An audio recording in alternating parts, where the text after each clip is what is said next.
محمدا عبده ورسوله أما بعد فأعوذ بالله من الشيطان الرجيم بسم الله الرحمن الرحيم يا أيها الذين آمنوا استعينوا بالصبر والصلاة إن الله مع الصابرين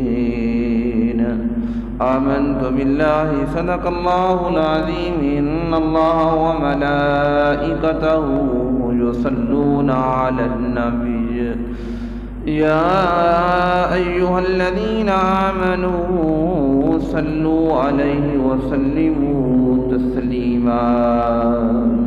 سارے دوست مل کے پڑھ لیں. الصلاة والسلام عليك يا سيدي يا رسول الله وعلى آلك وأصحابك يا سيدي يا حبيب الله. الصلاة والسلام عليك يا سيدي يا رحمة للعالمين وعلى آلك وأصحابك يا سيدي يا شفيع المذنبين.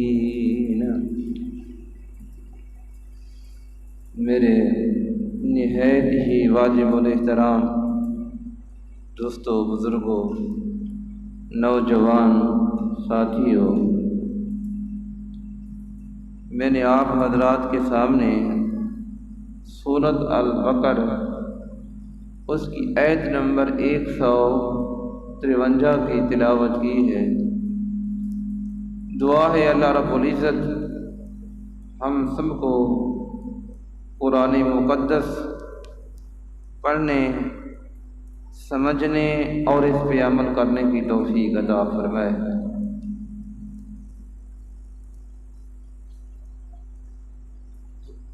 یہ مہینہ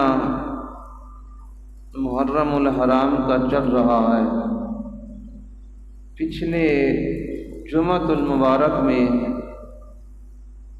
حضور علیہ الصلاۃ والسلام کے عظیم نواسوں کی شہادتوں کا ذکر ہوا کہ کربلا کی سرزمین میں کس طرح ثابت قدم رہے، اللہ کی رضا پہ راضی رہے.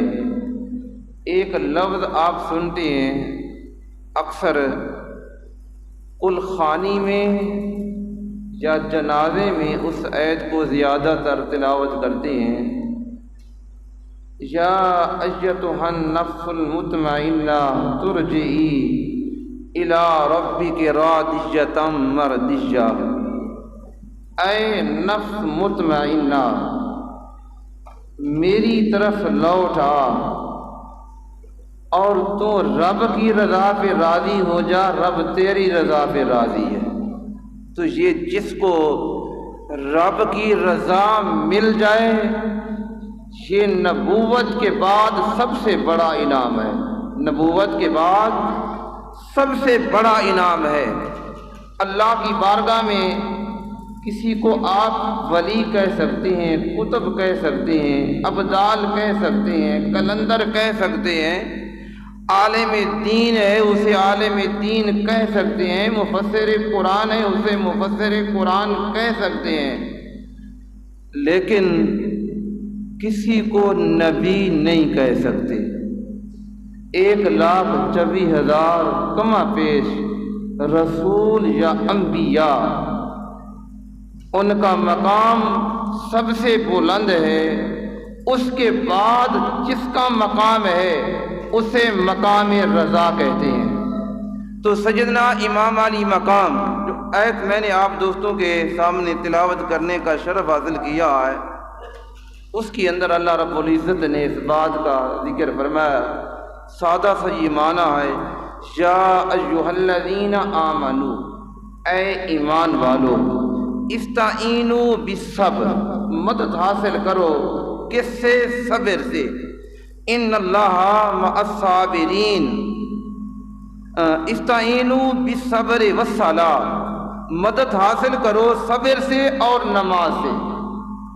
امامانی مقام کی ذات میں دیکھیں کہ صبر کی بھی پہاڑ نظر آتی ہیں اور آخری وقت تک نماز کو چھوڑنے کے لیے بھی تیار نہیں۔ ان دو چیزوں کے اوپر یہ تو عام ان لوگوں کے لیے ہے جن کو اللہ نے ایمان کی دولت عطا کی ہے۔ ذرا نواسہ رسول کا وہ منظر بھی دیکھیں جس کے لیے حضور علیہ الصلوۃ والسلام اپنا جمعے کا خطبہ چھوڑ کے اسے اٹھانے کے لیے تشریف لاتے ہیں، اور وہ منظر بھی دیکھیں کہ اللہ کے نبی آگے امامت پر کھڑے ہیں، مصلی امامت پر وہ نبی ہے، پیچھے صحابہ کھڑے ہیں، حسین اور حسن آپ کی پشت کے اوپر آ کے بیٹھ جاتے ہیں، تو تسبیح کتنی لمبی ہوتی ہے۔ تو اللہ پاک نے فرمایا صبر سے اور نماز سے مدد حاصل کرو، ان اللہ مع الصابرین، بے شک اللہ رب العزت کی جو ذات ہے وہ صابروں کے ساتھ ہے، اسے اللہ نے جدا نہیں کیا۔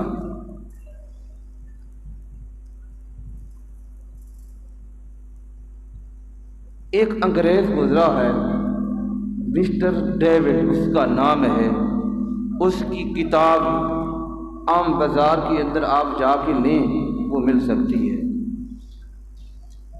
تو اس نے امام حسین کی ذات کو بہادری پر دیکھنے کے لیے، پرکھنے کے لیے، یہ کتنے مضبوط کھڑے ہیں، ان کے برابر کوئی اور بھی ہے کہ جس کو میں اس کے برابر کھڑا کروں؟ تو مسٹر ڈیوڈ کہتا ہے میرے نزدیک ایک رستم پلوان تھا جو بادشاہ کے دربار کا رکھوالی پلوان تھا، فرمایا اس کا نام میرے سامنے آیا۔ یہ مسٹر ڈیوڈ کہتا ہے تو جہاں بھی بادشاہ کا مقابلہ ہوتا، کسی فوج کے ساتھ اور کسی پلوان کے ساتھ کشتی کا مقابلہ ہوتا تو وہاں وہ رستم کو آگے بھیجتا۔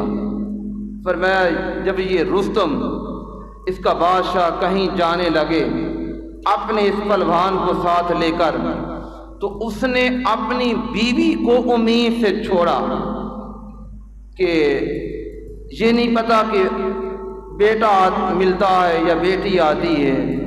اس نے تصور یہ کیا، اپنا ایک تعویذ اپنی بیوی کو دیا، فرمایا اگر بیٹا مجھے مل جائے تو یہ تعویذ اس کے گلے میں ڈال دینا اور اس کی پرورش ایسے کرنا جس طرح کہ میرا ایک نام ہے، میرے بیٹے کا بھی اسی طرح ایک نام ہونا چاہیے۔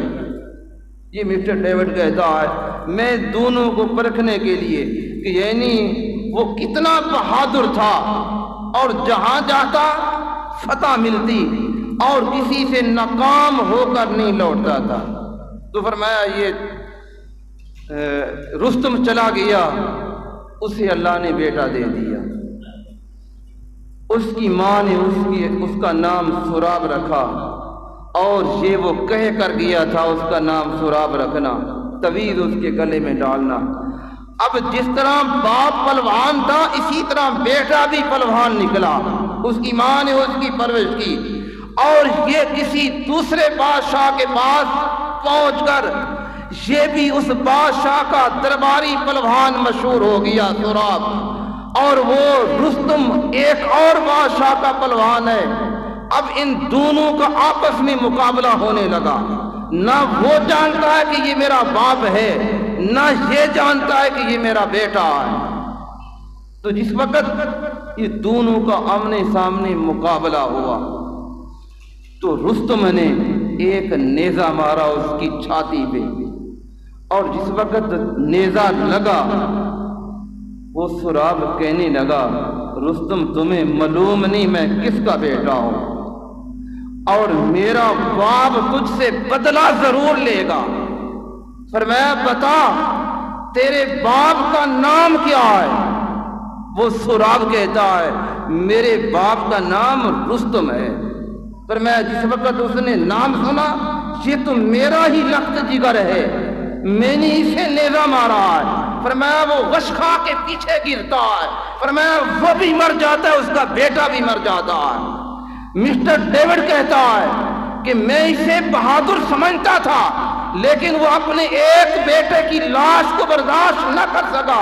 حسین تجھے سلام ہے، اور تو نے ایک نہیں، دو نہیں، 72 کو اپنے ہاتھوں سے اٹھا کے اور 6 ماہ کا علی اصغر بھی دے کے پھر بھی اس کا خون آسمان کی طرف اچھالتا ہے۔ اللہ تو راضی ہے، حسین بھی اس رضا پہ راضی ہے، حسین بھی اس رضا پہ راضی ہے۔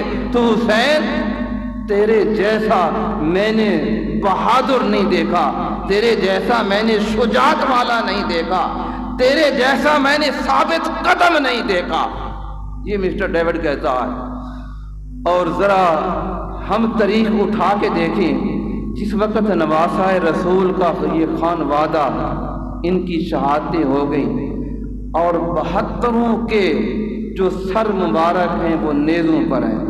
آج کی جو تھوڑی بہت گفتگو ہے یہ شہادت کے بعد جو واقعات رونما ہوئے۔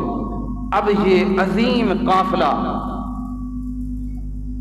کربلا سے کوفے کی طرف روانہ ہوگا، اور عمر سعد نے اپنی فوج کے جو ان کے لوگ واصل جہنم ہوئے ان کے اس نے جنازے بھی پڑھے، ان کو دفن بھی کیا، لیکن نواسہ رسول کے جتنے خانوادے ہیں اور کسی کو دفن نہیں کیا گیا، ان کی لاشوں کے اوپر گھوڑے دوڑائے گئے اور سب کے سروں کو نیزوں کے اوپر رکھا گیا۔ امام علی مقام کا سر مبارک سب سے آگے ہے اور آپ کی زبان پہ قرآن کی تلاوت جاری ہے۔ فرمایا یہ قافلہ چلتے ہوئے ایک ایک اونٹ کے اوپر 3 آدمیوں کو، 3 جوانوں کو، خواتین کو، حضور کی خانوادیوں کو، حضور کی شہزادیوں کو، ان کو باندھا گیا۔ حضرت زین العابدین جو بیمار ہیں، 14 سال کی عمر ہے، ہاتھوں میں بھی ہتھکڑیاں ہیں اور پیروں میں بیڑیاں ہیں، اور انہی سواری کے اوپر آپ کو باندھ دیا گیا۔ فرمایا یہ قافلہ چل رہا ہے، ایک موقع ایسا آیا ان یزیدیوں کا پانی ختم ہو گیا، ان کے پاس جو پینے کا پانی تھا وہ پانی ختم ہو گیا، اور یزیدی کہنے لگے یہاں خیمے لگا لیں۔ تاریخ کی کتابوں کے اندر بڑی دھوپ تھی، اور جتنے یزیدی تھے وہ ان خیموں کے اندر بیٹھے، اپنے لوگوں کو بھیجا جاؤ پانی لے آؤ، اور نواسہ رسول کی شہزادیاں زین العابدین، ننھی سکینہ، اور یہ دھوپ میں ان کو جگہ ملتی ہے، دھوپ میں کھڑے ہیں، ان کی سواریاں دھوپ میں کھڑی ہیں۔ تو حضرت سکینہ کا جو نام عربی میں آتا ہے اس کا نام تھا سکینہ، حضرت سکینہ، اور اسے اردو کے اندر اسے سکینہ کہتے ہیں۔ یہ ان کی عمر تقریباً آیا کہ 4 سال یا 5 سال۔ فرمایا ایک ننھا سا پودا تھا، فرمایا یہ پودے کے نیچے لیٹ گئے، مٹی کو سرانہ بنا لیا، اور وہ سکینہ جو حسین کی چھاتی کے اوپر لیٹتی تھی، حسین کی چھاتی کے اوپر آرام کرتی تھی، آج وہ سکینہ ایک جھاڑی کے نیچے دھوپ سے بچنے کے لیے اس کے نیچے لیٹ گئی۔ اور اس کے بعد ان کا پانی آیا، یہ قافلہ وہاں سے روانہ ہوا، اور تھوڑی دیر آگے چلے جو امام علی مقام کا سر مبارک جس نیزے پر تھا، اور اس جدید کے ہاتھ سے وہ نیزہ چھوٹ کے زمین کے اندر جس طرح گڑ جاتا ہے، انہوں نے نکالنے کی کوشش کی، نیزہ نکلتا نہیں۔ یزیدی پوچھنے لگے اہل بیت اطہار کی خواتین سے آپ کا کوئی فرد تو نہیں رہ گیا؟ حضرت زین العابدین کے پاس ہے، آپ بتائیں۔ آپ نے حضرت زینب رضی اللہ تعالی عنہ جو حضرت امام حسین کی حقیقی ہمشیرہ ہیں اور زین العابدین کی سکی پھپھو ہے، آپ اپنی پھپھو کے پاس ہے، پھپھو جان ہمارے افراد پورے ہیں؟ حضرت زینب آواز دیتی ہیں، ہر ایک کا نام لیتی ہیں۔ جس وقت سکینہ کا نام آتا ہے جواب نہیں ملتا، تو حضرت زینب کہتی ہیں زین العابدین کہ سکینہ کہیں رہ گئی، جہاں قافلہ ٹھہرا تھا سکینہ وہاں رہ گئی، میں پیچھے جاتی ہوں اسی راستے پہ، میں جا کے تلاش کرتی ہوں۔ یہ ابن سیر نے بھی اس کو نقل کیا ہے۔ فرمایا جس وقت حضرت زینب رضی اللہ تعالی عنہ اس جھاڑی کے قریب پہنچتی ہیں، کیا دیکھتی ہیں؟ ایک نقاب پوش، ایک برقع پوش خاتون ہے، اور وہ سکینہ کو گود میں لے کے بیٹھی ہے۔ وہ حضرت سکینہ کو گود میں لے کے بیٹھی ہیں، پوچھ رہی ہیں بیٹا کربلا کی کہانی تو سناؤ، وہ کیسا منظر تھا؟ تو حضرت سکینہ اپنی ننھی عمر کے اندر یہ جواب دیتی ہیں کہ امی جان، چچی جان، دادی جان، میرے ابا کو ایسے شہید کیا گیا، میرے بھائی کی لاش کو ایسے تڑپایا گیا، علی اصغر کو ہاتھوں پہ شہادت نصیب ہوئی۔ تو یہ سن رہی ہیں حضرت زینب رضی اللہ تعالی عنہ، جس وقت وہاں قریب پہنچتی ہیں اور دیکھتی ہے کہ ایک برقع پوش عورت بیٹھی ہے، اور اس نے حضرت سکینہ کو اپنی گود میں لے رکھا ہے اور کہا اے خاتون، تو نے ہمارے اوپر بہت بڑا احسان کیا ہے کہ ہماری ننھی سکینہ کو آپ نے اپنی گود میں بٹھا رکھا ہے اور اس کی حفاظت کی ہے۔ آپ ذرا یہ بتائیں آپ کون ہیں؟ میرے بھائی یہ کہنے کو بڑا آسان ہے، جن کے اوپر جو بیتی ہے ذرا ان سے پوچھیں، کلیجہ بہہ رہا ہے۔ تو حضرت زینب رضی اللہ تعالی عنہ پوچھنے لگی آپ بتائیں ہمارے اوپر احسان کرنے والی آپ کون ہیں؟ تو نقاب اٹھایا، فرمایا زینب بھول گئی ہو، میں تیری ماں فاطمہ تو ہوں۔ میں نے جس وقت ننھی سکینہ کو دیکھا مجھ سے برداشت نہ ہوا، میں اپنی قبر انور سے اٹھ کے سکینہ کے پاس آ گئی۔ اور اشرف علی تھانوی لکھتے ہیں، فرمایا ایک اللہ کا ولی تھا، فرمایا ان کو ایک ٹائم کے اندر، ایک وقت کے اندر 70 جگہ پر اسے پایا گیا۔ وہاں دیکھا وہاں وہ ولی موجود ہے، وہاں دیکھا وہاں وہ ولی موجود ہے، وہاں دیکھا وہاں وہ 70 جگہوں پہ وہ ولی موجود نظر آتا ہے۔ تو میرے بھائی اگر ایک ولی 70 جگہ پہ تمہیں نظر آ سکتا ہے جو حضور کی لخت جگر ہے، کیا وہاں مزار سے اٹھ کے سکینہ کے پاس نہیں آ سکتی؟ تو فرمایا میں تیری ماں فاطمہ ہوں۔ تو حضرت زینب رضی اللہ تعالی عنہ آپ نے سکینہ کو ساتھ اٹھایا، چھاتی کے ساتھ لگایا، اسی قافلے کے اندر شامل ہوئے، اور پھر یہ قافلہ چلتے چلتے رات کو ایک گرجا گھر بھی آتا ہے، وہاں یہ ٹھہرتے ہیں۔ وہ گرجا گھر، وہاں کا جو راہب تھا، پادری تھا، اس نے کہا یہ قافلہ، یہ جو سر ہے میں دیکھ رہا ہوں، یہ سر رات کے لیے مجھے دیا جائے۔ فرمایا اس گرجا گھر کی دیوار کے اوپر لکھا ہوا انہوں نے جدیدیوں نے پایا کہ کیا یہ امید رکھتے ہیں کہ جس نبی کے نواسے کو انہوں نے شہید کیا ہے، قیامت کے دن کیا ان کا نانا ان کے لیے شفاعت فرمائے گا؟ فرمایا یہ کبھی نہیں ہو سکتا۔ تو یہ شامی لوگ جدیدی پوچھنے لگے اس دیوار کے اوپر کس نے لکھا ہے؟ فرمایا ہمیں نہیں معلوم کس نے لکھا ہے، یہ اللہ کی بھیجی ہوئی لکھائی ہے، کوئی اللہ کا فرشتہ لکھ کے تمہیں دکھا رہا ہے۔ تو وہ راہب کہتا ہے کہ یہ سر مبارک اگر ہو سکے تو ایک رات کے لیے مجھے دے دو اور میں تمہیں اتنے پیسے دیتا ہوں۔ تو جس وقت وہ راہب امام علی مقام نواز رسول کا سر مبارک اٹھا کے اپنے عبادت خانے میں لے جاتا ہے اور اسے صاف کرتا ہے، خوشبو لگاتا ہے، جس چہرے سے حضور علیہ الصلوۃ والسلام اپنی زبان مبارک آگ کے منہ میں ڈال دیتے ہیں، وہ نواسہ رسول کا سر ہے۔ وہ راہب ہے، ابھی اس نے کلمہ نہیں پڑھا، لیکن اگر نواسہ رسول کے سر کا ادب کیا ہے، آپ دیکھیں کہ نواسہ رسول نے اسے دولت کتنی دی ہے، تو وہ رات بھر اسے اونچا اٹھا کے ساری رات اس کی زیارت کرتا رہا، نہ اس نے آرام کیا نہ وہ بیٹھا۔ وہ کہتا ہے خدا کی عزت کی قسم میں آسمان سے نور اترتے ہوئے دیکھ رہا تھا، بس پھر میری زبان سے بے ساختہ نکل پڑا لا الہ الا اللہ محمد الرسول اللہ۔ اور جس نبی کا یہ نواسہ ہے اور اس کے سر کی یہ شان ہے تو یقیناً یہ اللہ کے نبی سچے رسول ہیں۔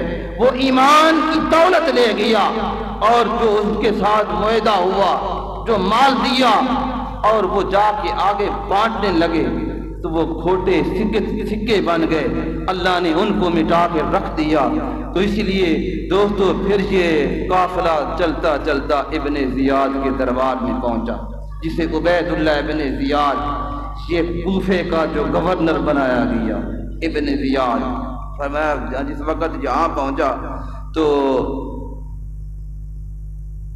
ان کے قافلے والوں کے جو سر مبارک تھے وہ ان کے سامنے کیے، جو حضرت امام عالی مقام امام حسین کا سر مبارک تھا ابن زیاد کے سامنے رکھ دیا ایک تشت کے اندر۔ تو حضرت زین العابدین زنجیروں کے ساتھ جکڑے ہوئے ہیں، حضرت زینب پرانے میلے کپڑوں کے اندر ملبوس ہیں۔ ذرا میرے بھائی اندازہ لگائیں، جس وقت سیدنا حضرت علی شیر خدا رضی اللہ تعالی عنہ نے اس کوفے کو اپنا دار الخلافہ بنایا تھا، دار الحکومت بنایا تھا، تو اس وقت حضرت زینب مدینہ سے یہاں اپنے والد کو ملنے کے لیے آئے۔ جس طرح آج ہم کہتے ہیں کہ یہ وزیر اعظم کا خاندان ہے، یہ ہمارے صدر کی اہلیہ ہے، اسے خاتون اول کا لقب دیتے ہیں، تو اس وقت حضرت زینب اپنے والد کے پاس کوفے کے اندر ملنے کے لیے آئی۔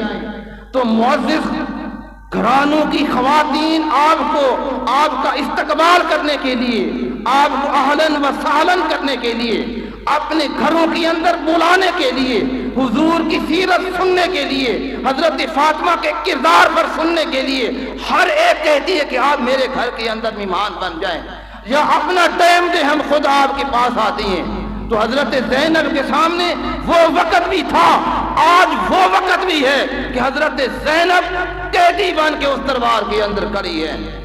تو جس وقت وہ سر مبارک ابن زیاد کے سامنے رکھا گیا تو ابن زیاد نے کہا یہ خاتون کون ہے؟ تو بتایا، فرمایا خاموش رہے۔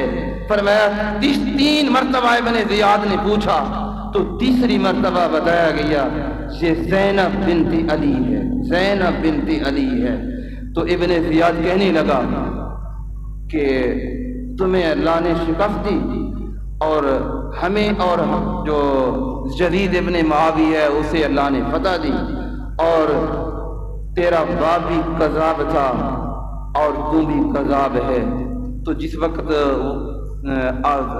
امام علی مقام کے ان ہونٹوں پر وہ چھڑی مارنے لگا تو وہاں ایک صحابی بیٹھے تھے جن کا نام تاریخ کے اندر آیا حضرت زید بن ارقم رضی اللہ تعالی عنہ، ان سے رہا نہ کیا۔ آج لوگ کہتے ہیں صحابہ نے اہل بیت کے ساتھ عداوت کی ہے۔ میرے بھائی ہر ایک انگلیاں برابر نہیں، تو وہ صحابہ بھی ہیں جنہوں نے اپنی جانیں دی ہیں، جانیں قربان کی ہیں۔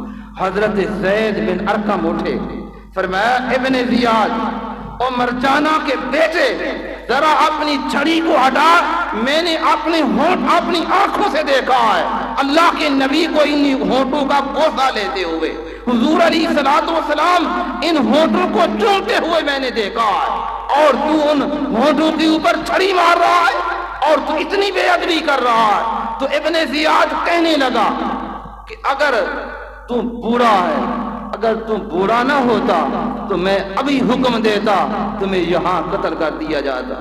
تو ابن حضرت زید بن ارقم کہتے ہیں کہ تمہیں لعنت ہو، میرے بڑھاپے کا تو خیال کرتا ہے اور اس عوام کو یہ بحث پیغام دینا چاہتا ہے کہ یہ سفید والوں والا ہے، تو نے نواسہ رسول کا تو خیال ہی نہیں کیا اور میرا تجھے کیسے خیال آ گیا؟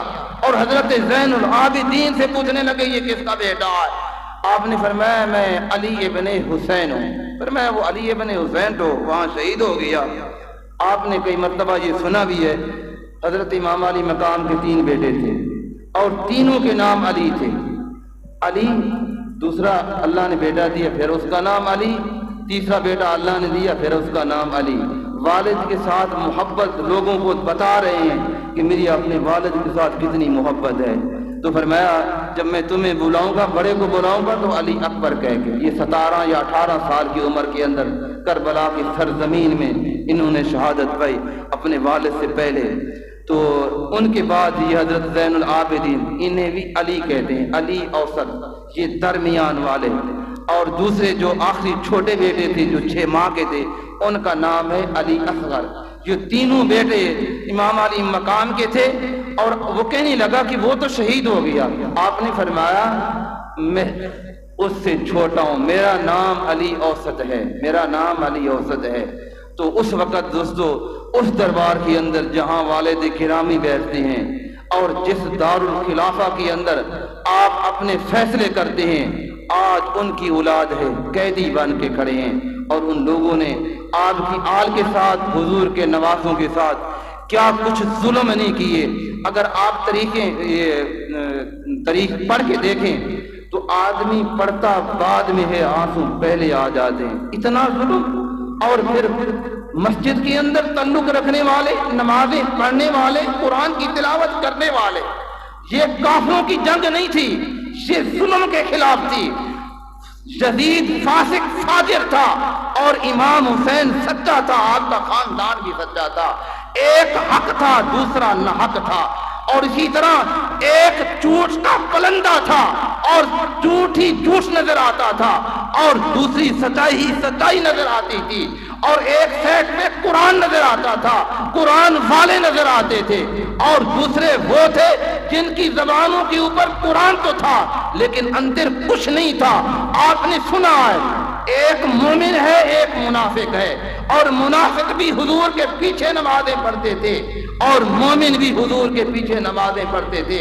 لیکن جو مقام اللہ نے ایمان والوں کو دیا ہے وہ منافقین کو نہیں دیا.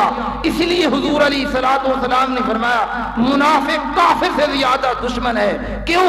وہ تمہاری صفوں کے اندر ہے، وہ تمہارے ساتھ اٹھتا ہے، تمہارے ساتھ بیٹھتا ہے، نیکی کاموں کے اندر تمہارے ساتھ کھڑا ہے. منافق کو پہچاننا ہو تو فرمایا علی کا ذکر چھیڑ دیں، منافق کی پہچان شروع ہو جائے گی. تو میرے بھائی، یہ کوفے کے بازار کے اندر، ابن زیاد کے دربار کے اندر یہ قافلہ لوٹا ہوا وہاں پہنچا. اور انشاءاللہ اگر زندگی رہی تو اس سے آگے اس وقت دمشق کے اندر پہنچتے ہیں. آج کچھ لوگ ایسے ہیں، کچھ جماعتیں ایسی ہیں، میں بڑی ذمہ داری سے کہہ رہا ہوں، میری آواز ریکارڈ ہو رہی ہے. آپ نیٹ جب فیس بک نکالیں، یزید کے حق کے اندر ان کی تقریریں ہیں، یزید کے حق کے اندر ان کی تقریریں ہیں، ان کے بیان ہیں. اور کچھ وہ ہیں جو یزید کو رضی اللہ تعالی عنہ جہاں تک کہتے ہیں کہ وہ خلیفہ تھا. امام حسین معاذ اللہ یہ باغی تھے. وہ کس آیت کا حوالہ دیتے ہیں؟ سورۃ نساء کی آیت کا حوالہ دیتے ہیں کہ جو وقت کا حکمران ہو اس کی اطاعت کرنی چاہیے. آگے پوری آیت نہیں پڑھتے، انشاءاللہ اگر زندگی رہی تو میں اس آیت کو اگلے جمعے پر بیان کروں گا کہ اگر تمہارے درمیان اگر تمہارے درمیان تنازع ہو جائے تو پھر تم نے کیا کرنا ہے؟ فرمایا پھر قرآن کی طرف لوٹ جاؤ، اللہ کے رسول کی طرف لوٹ کے آؤ، اور پھر اللہ جو فیصلہ فرمائے اس کے مطابق تم فیصلہ کر لو. تو یہ اللہ کا قرآن کہتا ہے. تو آج بھی وہ لوگ یزید کے حق کے اندر ان کی تقریریں، ان کی تحریریں، ان کے بیانات، پھر ذرا آپ ان سے یہ سوال کریں اگر تمہاری تقریریں ان کے ساتھ ہیں، تحریریں ان کے ساتھ ہیں، تو پھر ذرا اپنے بیٹے کا نام یزید تو رکھ کے دکھائیں اور اس کی تعریفیں کریں اور لوگوں کو بتائیں ہم یزید والے ہیں. تو خفیہ طور ڈاکہ نہ ماریں. ڈاکہ وہ مارتا ہے جو چور ہوتا ہے، جو چور نہیں ہوتا وہ سر عام آتا ہے. یہ آیت نمبر سورۃ النساء کی ہے اور آیت نمبر ہے 59. یا ایھا الذین آمنوا اطیعوا اللہ واطیعوا الرسول. اے ایمان والو اطاعت کرو اللہ کی، اطاعت کرو اللہ کے رسول کی. وَأُولِي الْأَمْرِ مِنْکُمْ، اور اس کا حکم مانو جو تمہارا حکمران ہو ان میں سے. فَإِن تَنَازَعْتُمْ فِي شَيْءٍ، اگر کسی شے میں تمہارا تنازع ہو جائے اور تمہارا جھگڑا ہو جائے، فرمایا کسی کے پاس نہیں جانا. فَرُدُّوا إِلَى اللَّهِ وَالرَّسُولِ، بس لوٹو اللہ کی طرف اور اللہ کے رسول کی طرف، اور پھر اللہ کے حکام کی طرف، قرآن کی طرف اور اہل بیت اطہار کی طرف. اگر فرمایا ان کنتم تؤمنون باللہ والیوم الآخر، اگر تم ایمان رکھتے ہو اللہ پر اور یوم آخرت پر، یہ نہیں کہ وقت کا حکمران ہو، شرابی ہو، زانی ہو، ڈاکے دار، مارنے والا ہو، قتل و غارت کرنے والا ہو، اللہ کی حدوں کو توڑنے والا ہو، پھر ہم کہیں نہیں یہ جو وقت کا حکمران ہے اس کی اطاعت ضروری ہے۔ حسین نے یہی تو سبق دیا ہے، فرمایا اگر ایسا حکمران آ جائے تو فرمایا اس کے ہاتھ کے اندر ہاتھ، اس وقت کیا تھی بیعت کا طریقہ یہ تھا، ہاتھ کے اندر ہاتھ دینا، اس کو تسلیم کر لینا۔ آج طریقہ بدلا ہے، آج ووٹ کی پرچی ہے کہ آپ کا وہ ایمان ہے، آپ اکیلے ہیں اور دیکھنا ہے کون شریعت کے قریب ہے، کون قرآن کے قریب ہے، اور کون قرآن سے دور ہے اور قرآن کے احکام کو چھوڑنے والا ہے، اس دین کے ساتھ بغاوت کرنے والا ہے۔ اس کو ووٹ کی پرچی نہیں دینی، اس کو دینی ہے۔ اگر حسینی بننا ہے تو حق کو تلاش کرنا ہے، اللہ یقیناً حق کا ساتھ دیتا ہے۔ یزید نے سب کچھ کرنے کے بعد کیا دیا ہے؟ کیا کوئی ایسا کوئی مفکر دیا ہے، ایسا کوئی جرنیل دیا ہے، ایسا کوئی حاکم دیا ہے؟ کچھ نہیں دیا، جیت کے کچھ نہیں دیا، ختم ہو گیا۔ حسین شہادت پا کے سب کچھ لٹا کے امت حضور کو سب کچھ ادا کیا ہے۔ اگر دیکھیں غوث اعظم نظر آتے ہیں تو حسین کے خاندان سے نظر آتے ہیں، داتا علی حجویری نظر آتے ہیں تو حسین کے خاندان سے نظر آتے ہیں، خواجہ معین الدین اجمیری نظر آتے ہیں تو نواسہ رسول کے خاندان سے نظر آتے ہیں۔ تو میرے بھائی حسین کے علی کے بیٹوں نے، حسین کے شہزادوں نے امت کو سب کچھ دیا ہے۔ یزید وہ تھا جو وقت پر اس کا 6 ماہ کا بیٹا بھی اس کے تخت پر بیٹھنے کے لیے تیار نہیں، اس نے کہا کہ مجھے اس تخت کے اوپر میرا ایمان مجھے اجازت نہیں دیتا، اور جو تخت اہل بیت اطہار کے خون سے رنگین کر دیا گیا، اس نے بھی 6 مہینے کے بعد دروازہ بند کر دیا، طریق کے اندر موجود ہے۔ یزید کے بیٹے نے دروازہ بند کر دیا، فرمایا مجھے کوئی نہ ملنے پائے، اور مجبور ہو کے پریشان ہو کے، اور 6 ماہ کے بعد اس کی لاش آئی، اور وہ اس کی تحریریں موجود ہیں کہ میں اس پر حکومت کرنا نہیں چاہتا کیونکہ اس کے اوپر اہل بیت اطہار کا خون رنگا ہوا ہے اور میرا ایمان اس کی اجازت نہیں دیتا۔ اللہ نیکوں کے بدنوں سے بد کو پیدا کر دیتا ہے، بعض اوقات جو بد ہوتے ہیں ان سے نیک پیدا کر دیتا ہے۔ یہ اللہ کا فیصلہ، اللہ کا حکم ہے۔ دعا ہے اللہ ہم سب کو سچوں کا ساتھ، اہل بیت اطہار کا ساتھ اور صحابہ کی تعظیم کرنے کی توفیق عطا فرمائے، آمین۔